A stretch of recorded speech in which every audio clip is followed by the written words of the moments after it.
Avokat, çfarë ka mbrapa kësaj? Do hapet një zyrë e UDB-s Jugoslave sërbe në Shkodër, kaq e thjeshtë. Por ka një qëllim se aty s'është ka serb, për çfarë do Thash pra zyre e UDB-s, nuk thash konsullat. Zyre e UDB-s, UDB-s Shërbimi Sekret Jugoslav. I trashëguar nga Serbia sot e kësaj dite. Por kjo S'ka Serb atje, ku ka Serb në Shkodër? Pa më gjithë sa Serb në Shkodër që të rikë ketë. po mos kanë qëllim ata që ta kthejnë në minoritet pastaj? A ishte objektivit themelor, parsor i tyre. A hapën grekët konsulat në Korçë dhe në Gjirokastër, dhe ata të njëjtën gjë do bëjnë në Shkodër. Ne qeverisemi nga bikurvash. Kështu që Shqipëria aty do përfundoj tek në duart në thojtë e ju e serbëve dhe të grekëve. Dëgjoj, mos me atë mimikën mos shpreh pak kënaqësi për ato që them se unë di ç'them.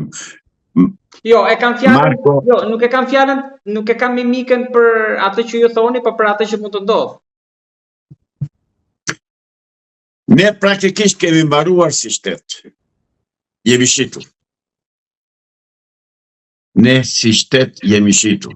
Si popull jemi përzën nga trojët tona, si popull jemi shkatëruar, na ka hyrë ajo, është një lloj mize që hyn në zgjojnë e blecës dhe shkatëron komplet blecën dhe shuhet bleta. E njëjta gjë, i njëjti fenomen ndodh me shoqërinë shqiptare dhe me shtetin shqiptar. Po, avokat, është kaq e lehtë që mund të krijohet për shembull Serbia aty ku nuk është, se aty s'ka minoritet. Me një kryeministër tradhtar të Shqipërisë dhe me një parlament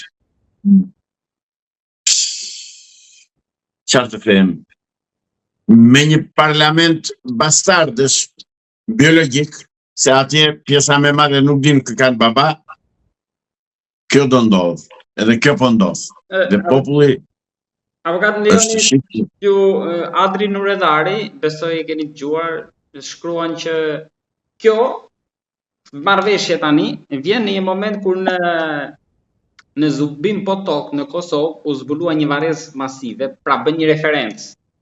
Një varrezë masive ku dyshohet se aty janë eshtrat e 23 intelektualëve shqiptar nga Mitrovica. Një. Në një moment kur Serbia është në presion nga Bashkimi Evropian si asnjëherë më parë.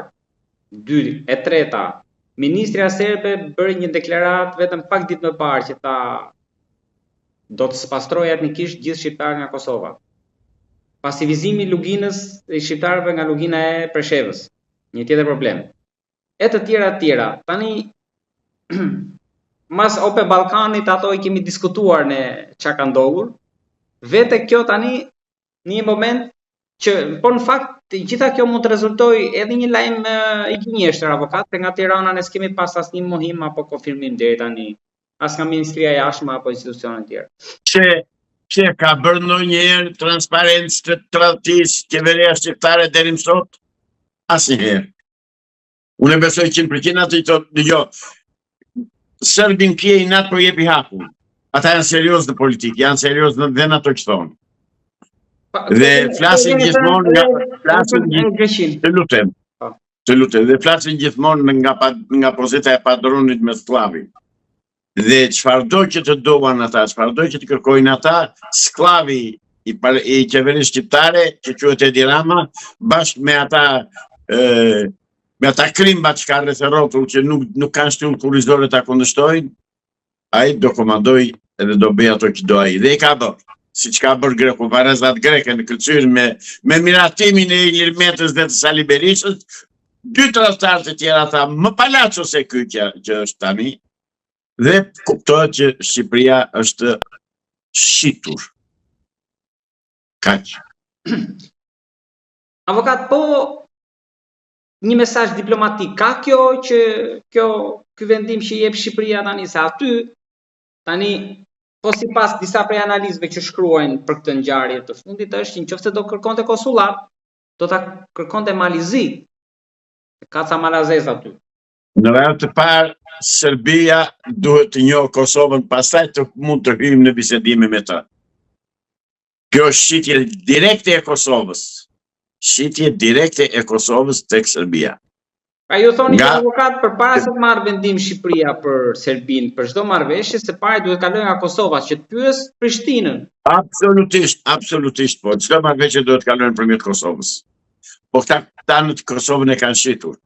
Po lese që ti masaron, po si mund të quash qeveri këta palaco? Si mund të quash kryeministra atë bastard, atë njeri të pa cip, të pa nder, të pa fytyrë, atë lagëm nevojtorish që drejton Shqipërisë sot? Po ndoshta s'është e vërtetë, mora avokat, se s'ka asnjë reagim për këtë. Jo, unë i besoj 100% ato, i besoj 100% ato i thonë ata sepse di që më gënjejnë këta tanët. Prandaj i besoj ata. Ka reaguar edhe ky ish ministri i jashtëm Pushati. Ujdi thot, është ujdi. Tani kur është ujdi, tani i biqe edhe t'japësh dhe të marrësh apo jo? Po këta nuk marrin gjë, po çka marrin deri më sot? Po, barazohet dot kjo me atë të Bujanovsit, se atje është shqiptar plot, vetëm shqiptar ka, është Kosovë. Ajo është pjesë e Kosovës, nuk është pjesë jona, zotëri. Jo, e kam fjalën, aty është shqiptar, Kosovë lindore, tani si mundet që... More nuk është, të lutem, atë të zgjidh me Kosovën ai, me konsullatën. Të njohë Kosovën, të hapin ambasadat të dy vendet, Beograd, Prishtinë, pastaj shohim me bëjmë çdo bëjmë neve. Tani është Kosova ajo që duhet i bëhet apo jo neve. Po, kishte reagime dhe nga kjo deputetja Marajana Koçeku që u largua nga PS-ja, që bënte thirrje që të ndalohet, të bllokohet. Mundet të ndalohet kjo, avokat, apo? Jo, se ndalojmë dot neve. Nuk e ndalojmë dot sepse ne nuk na pyet njeri dhe parlamenti nuk e pyet njeri. Ora jemi të shitur me që shua themu, çfarë të themu për atë bastard që po qeveri Shqipërinë. Çfarë të themu për atë palaco, krye palaco që nuk ka si pendere dhe fytyrë. Çfarë të them? E ka thënë Petromarkua. Avokat, po... Ata që shesin interes patrioteu për fitime dhe ofiqe janë bi kurvash. E ka thënë... Të lutem. Të lutem, jo mos mu lut hiç fare, e ka thënë Petromarko me lexoje. Një nga figurat më të shquara të popullit shqiptar.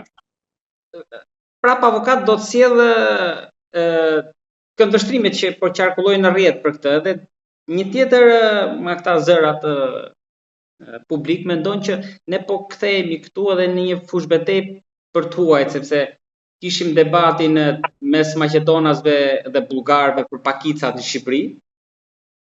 Tani kemi qëllimi, pretendon ai është që me hapjen e konsullatës serbe në Shkodër, qëllimi është që të asimilohet pakica malazeze që jeton në Shqipëri, pra rivaliteti. Dëgjoj, rivaliteti, Serbia njëherë me Malinezi edhe jesën Gomarinur edhe si jesën. Po me neve e ka rrugën autostradë, bile e ka pista aeroporti. Jo autostradë, pista aeroporti.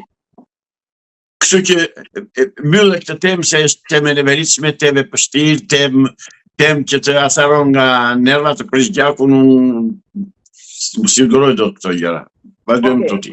E mbyllim avokat, por kam frikë se në vazhdim do të flasim prapë për këtë.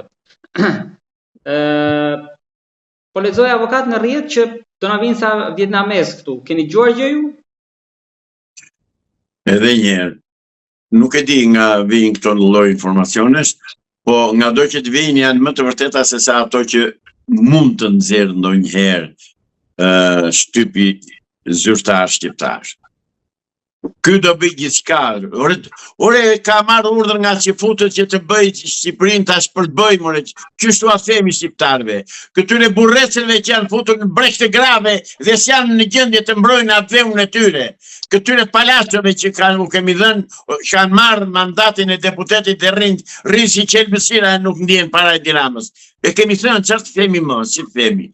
Do t'i bëjtë të raj, vietnamez do bjerë, kambodjan do bjerë, indian kanë ardhur, pakistanez kanë ardhur, afgan këtë unë që kanë ardhur. Po, ata janë në shqiptim, janë shqiptim.